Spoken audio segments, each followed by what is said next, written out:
تو سیرت سے دوری کا نتیجہ یہ ہوا ہے، تو میں چند مثالیں ویسے ہی آپ کے سامنے رکھ رہا ہوں کہ ہمارے معاشرے میں دینداری کا کیا تصور ہے اور سیرت کی نظر میں دیندار آدمی کون ہوتا ہے۔ لقد کان لکم فی رسول اللہ اسوۃ حسنہ، ہمارے لیے رول ماڈل اللہ کے رسول ہیں۔ اس کا نتیجہ کیا ہوتا ہے؟ جب اپنا مزاج بتانا شروع کیا جاتا ہے یا اپنے مزاج کو دین بنایا جاتا ہے، اس کا نتیجہ یہ ہوتا ہے کہ ایک نیا آدمی کبھی بھی دین کے قریب نہیں آتا۔ وہ اس لیے قریب نہیں آتا کہ اس نے کچھ پڑھا ہوتا ہے، کچھ مطالعہ کیا ہوتا ہے۔ مثال کے طور پر ایک ڈاکٹر ہے اور اس کو پتا ہے کہ یار عورت کے لیے اتنی واک کرنا ضروری ہے، مثال دے رہا ہوں، اور آپ ممبر پہ بیٹھ کے یا کوئی بھی نیک آدمی کہیں بیان کرتے ہوئے یہ کہہ دے کہ بھائی بیوی کے ساتھ پارک میں نہیں واک کرنا، یہ ٹھیک نہیں ہے، اب وہ یہ سوچے گا نا کہ یار یہ اس کی باڈی کی ریکوائرمنٹ ہے، یہ اس کی ایک طبی ضرورت ہے، اگر یہ عورت واک نہیں کرے گی اس کو یہ مشکلات پیش آئیں گی۔ دوسری طرف دین اسلام یہ کہہ رہا ہے کہ یہ ناجائز ہے، یہ کیسے فطرت ہے؟ یہ دین اسلام دین فطرت کیسے ہے؟ آپ کیا سمجھتے ہیں وہ دین کی اس بات کو ایکسپٹ کرے گا جو دین کی بات نہیں ہے، جو ہماری اپنی بات ہے؟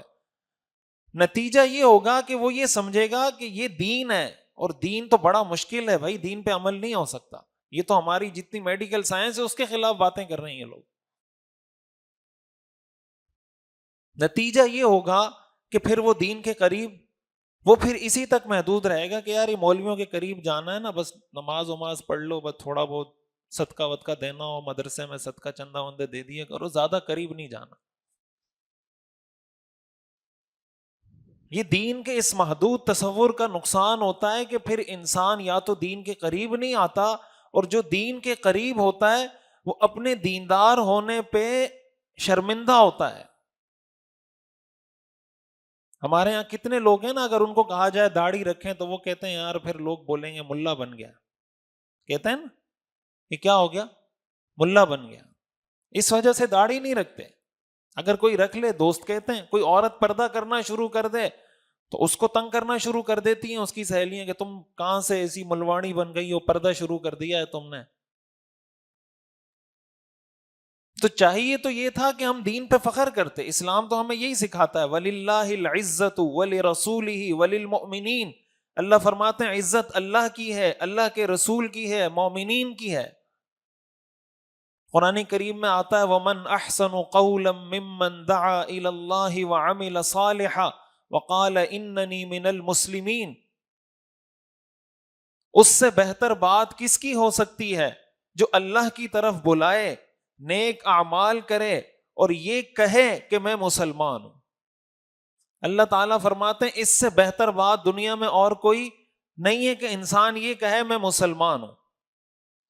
اس کا کیا مطلب کہ مسلمان کو فخر کے طور پہ کہنا چاہیے کہ میں مسلمان ہوں۔ حضرت عمر رضی اللہ تعالیٰ عنہ جب اسلام لائے نا، حضور علیہ الصلوۃ والسلام کے دور میں جب کوئی مسلمان ہوتا تھا تو اس کو کہتے تھے صبا۔ صبا کا لفظی مطلب ہے عربی میں آباء و اجداد کے دین کو چھوڑ دینا، اس کو کہتے ہیں صابی۔ ایک تو صحابی ہوتا ہے نا ہا کے ساتھ، یہ صابی ہے، صاد الف ہا نہیں ہے بیچ میں، صابی، اس کو کہتے تھے یہ صابی ہو گیا۔ صابی کا مطلب اس نے اپنے آباء و اجداد کا دین چھوڑ دیا۔ دوسرے الفاظ میں اس کو یوں کہہ لیں جیسے ہم کہتے ہیں یہ ملا ہو گیا۔ سمجھ آ رہی بات؟ وہ کہتے تھے یہ کیا ہو گیا، صابی ہو گیا۔ حضرت عمر رضی اللہ تعالیٰ عنہ جب مسلمان ہوئے نا، اسلام قبول کیا، تو حضرت عمر رضی اللہ تعالیٰ عنہ چاہتے تھے کہ اب لوگوں کو پتہ چلے کہ میں مسلمان ہو گیا ہوں۔ تو پتہ کیا کہ کون آدمی ہے جو رپورٹیں آگے پہنچانے میں جس کی سپیڈ تیز ہو۔ بعض لوگ ہوتے ہیں نا، یہاں سے بات آپ کو پتہ چلی، آپ جب گھر سے باہر نکلیں گے پورے محلے میں بات پھیلی ہوئی ہوگی۔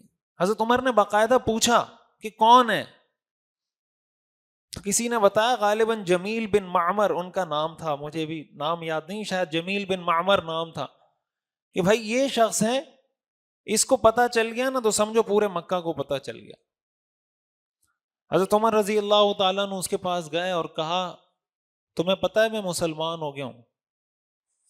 تو روایات میں آتا ہے کہ اس نے آدھی بات سنی تھی اور اپنی چادر اٹھائی اور دوڑ پڑا مکہ کے لوگوں کو بتانے کے لیے، پوری بات سنی بھی نہیں تھی،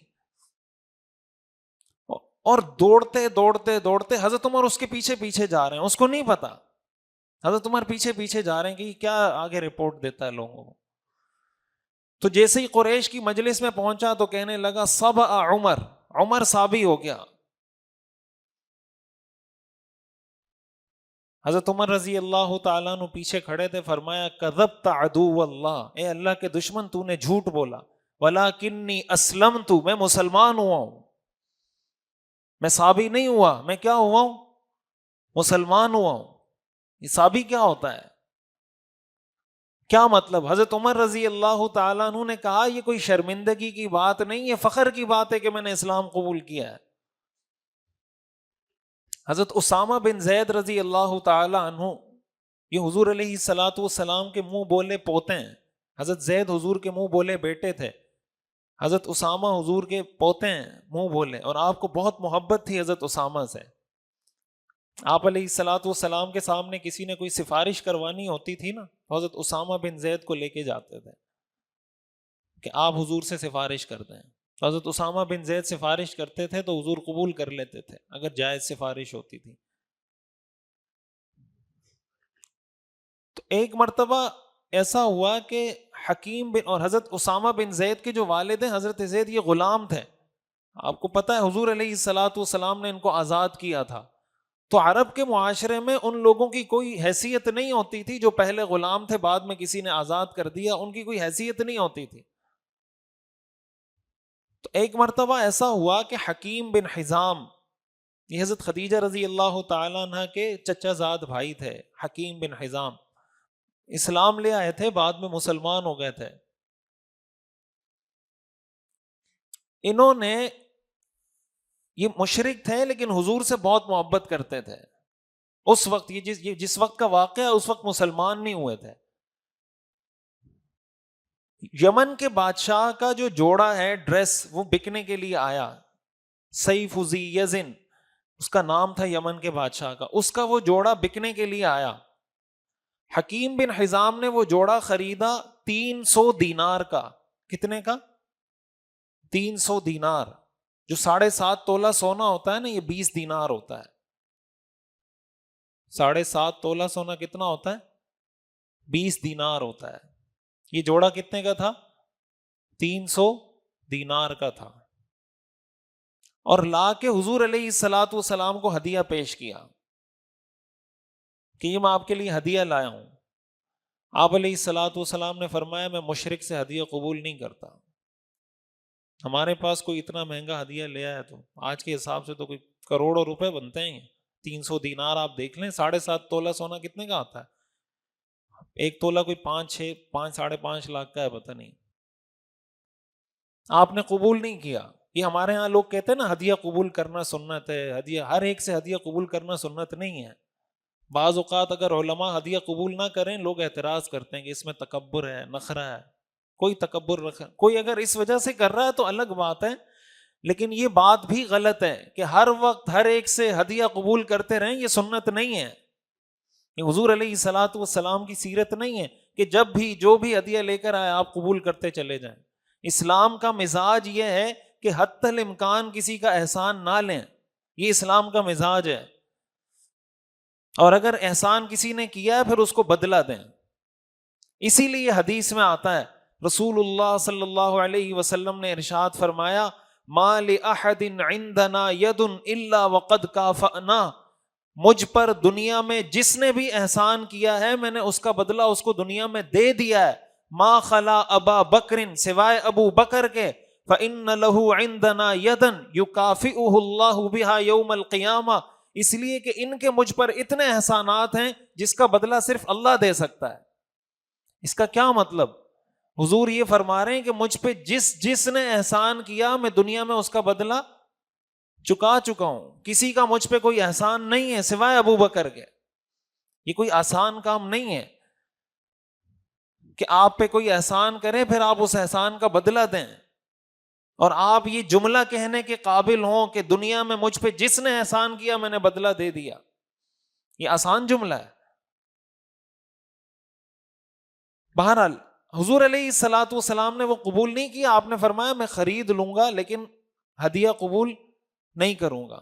حضور علیہ الصلوۃ والسلام نے وہ ان سے خریدا اور خرید کر حضرت اسامہ بن زید کو ہدیہ کر دیا. خریدا اور کس کو ہدیہ کر دیا؟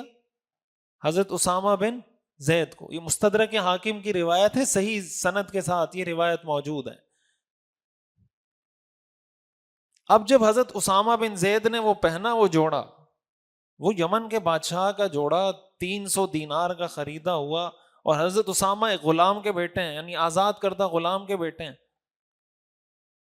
جب وہ جوڑا پہن کے باہر نکلے تو کسی مشرک نے ان کو کہا کہ تم ایک غلام کے بیٹے اور یمن کے بادشاہ کا جوڑا پہنا ہوا ہے، سیف ذی یزن، اس کا جوڑا تم نے پہنا ہوا ہے. اب ہم میں سے کوئی ہوتا تو اس کا جواب کیا ہوتا؟ آپ حضرت اسامہ بن زید کا جواب بھی سنیں. اور حضرت اسامہ بن زید کی عمر کوئی اتنی زیادہ نہیں تھی. جب حضور علیہ الصلوۃ والسلام کا وصال ہوا ہے تو ان کی 17-18 سال عمر تھی. یہ واقعہ جب پیش آیا ہوگا ان کی عمر کوئی 11-12 سال ہوگی.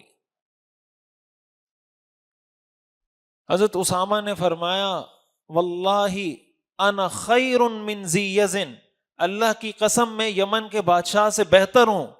ولا ابی خیر من ابیہ، میرا باپ اس کے باپ سے بہتر ہے. ولا امی خیر من امیہ، میری ماں اس کی ماں سے بہتر ہے. میں مسلمان ہوں، وہ مسلمان نہیں ہے. تم کیا سمجھتے ہو کہ میں یہ جوڑا نہیں پہن سکتا؟ جس کو اللہ نے اسلام کی دولت دے دی ہو، یمن کا بادشاہ کیا بیچتا ہے اس کے سامنے؟ یہ کیا تھا؟ صحابہ کا اپنے اسلام پہ فخر کہ بھائی ہم مسلمان ہیں. وَمَنْ أَحْسَنُ قَوْلًا مِّمَّنْ دَعَا إِلَى اللَّهِ وَعَمِلَ صَالِحًا وَقَالَ إِنَّنِي مِنَ الْمُسْلِمِينَ. اللہ فرماتے ہیں اس سے بہتر بات کس کی ہو سکتی ہے جو کہے میں مسلمان ہوں. تو جب سیرت نہ پڑھنے کی وجہ سے دین کا تصور محدود ہوتا ہے، نتیجہ یہ ہوتا ہے کہ جو دین پر عمل کرنے والا ہوتا ہے وہ اپنے دین پر عمل کی وجہ سے شرمندگی کا احساس اس کو ہو رہا ہوتا ہے، بجائے اس کے کہ فخر کا احساس ہوتا، شرمندگی کا احساس ہونے لگتا ہے.